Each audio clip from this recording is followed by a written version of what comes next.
dating Pangulong Rodrigo Duterte, mga sangkay, naninilikado ngayon. Mukhang dito na ata masasakote ang ating dating Pangulo na si Tatay Digong.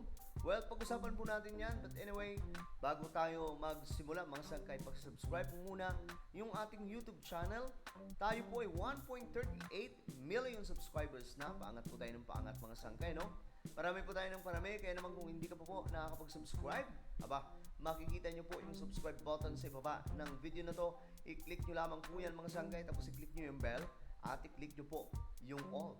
Sa mga nanonood naman po sa Facebook, i-follow nyo po yung ating Facebook page. At syempre, sa lahat ng mga solid sangkay, shoutout po sa inyong lahat. Huwag nyo pong mailimutan na mag-comment po ng hashtag solid sangkay kasama po ang inyong mga lugar para magkakilala po tayo. Alright guys, eto na kasi ang balita. Mukhang si Tatay Digong, si PRRD, mga sangkay, naninilikado ngayon. Dahil ayon po sa report,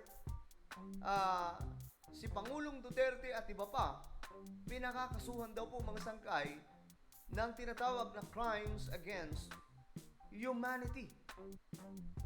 So what is this, mga sangkay? Ano ba ang meron? Tingnan natin.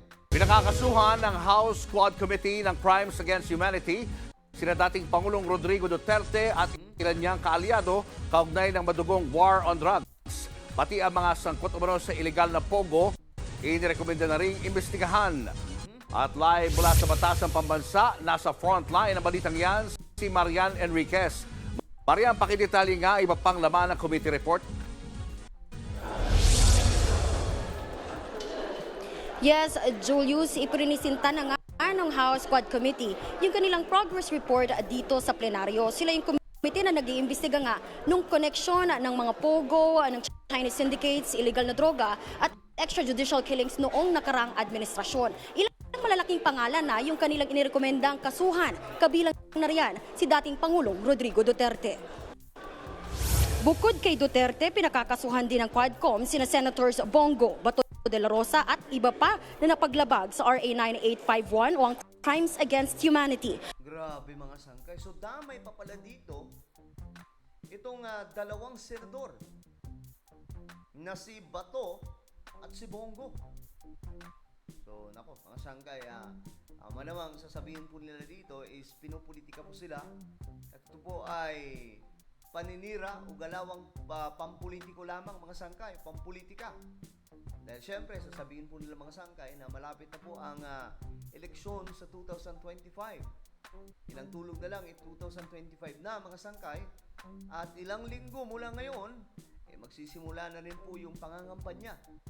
So, ang lumalabas dito, mga sangkay, sasabihin na naman po nila, as usual, iniipit sila, mga sangkay. At madalas nga po, mga sangkay, madadamay na naman o dinadamay po si PBBM sa mga ganitong klaseng nangyayari na parang ang nangyayari, inuutusan daw yung Quadcom ng pamahalaan, mga sangkay, na ipitin itong mga DDS officials.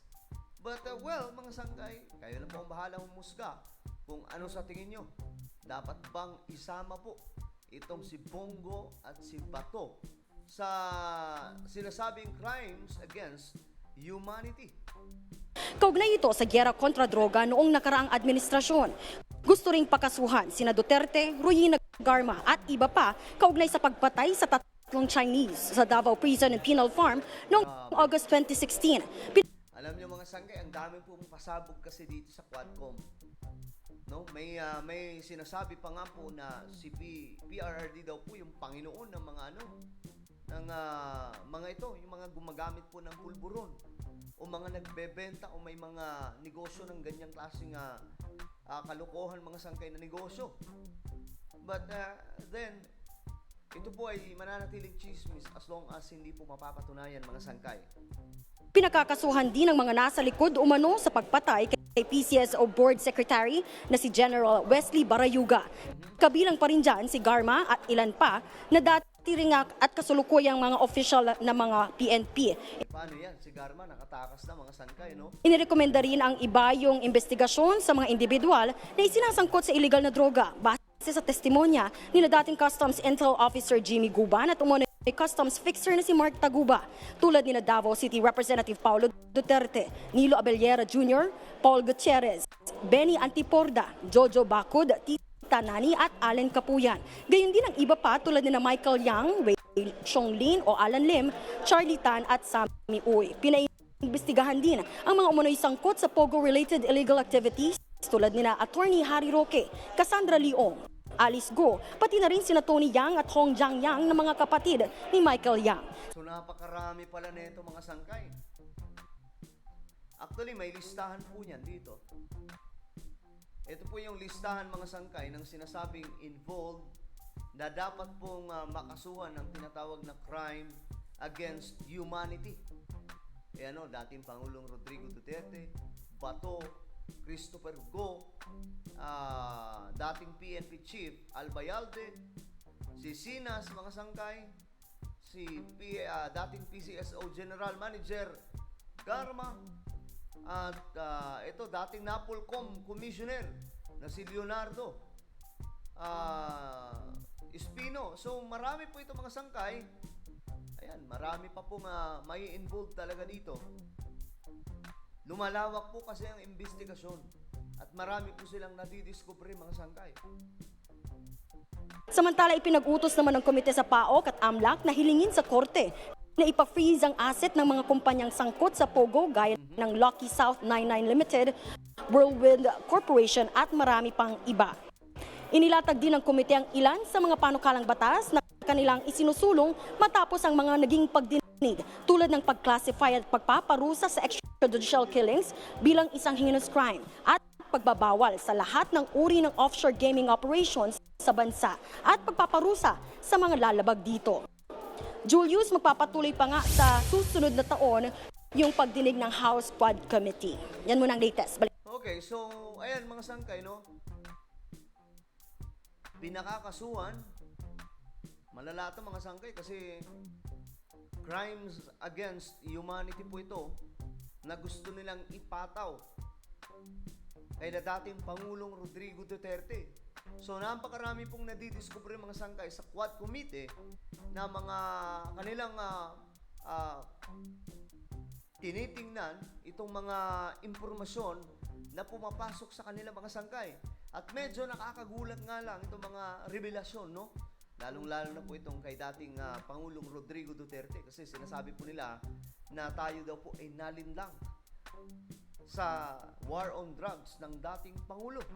But then, mga sangkay, ulitin po natin, hanggat wala pong opisyal na reklamo o di kaya mga sangkay, hindi po ito nahuhusgahan sa hukuman, mananatili pong chismis lamang ito mga sangkay. Pero, ayun na nga po, ito po yung mga nadiskubre sa pananaliksik o pag-iimbestiga ng Quad Committee ngayon. At medyo nakakagulat.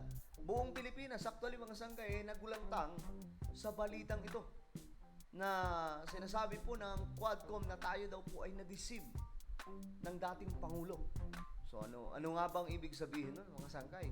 Ibig sabihin yung mga programa noon ng dating pamahalaan o dating administrasyon hindi pala ganun ka-pure ang intention bagkos para lamang daw po banggain mga sangkay itong mga kalaban ni PRRD.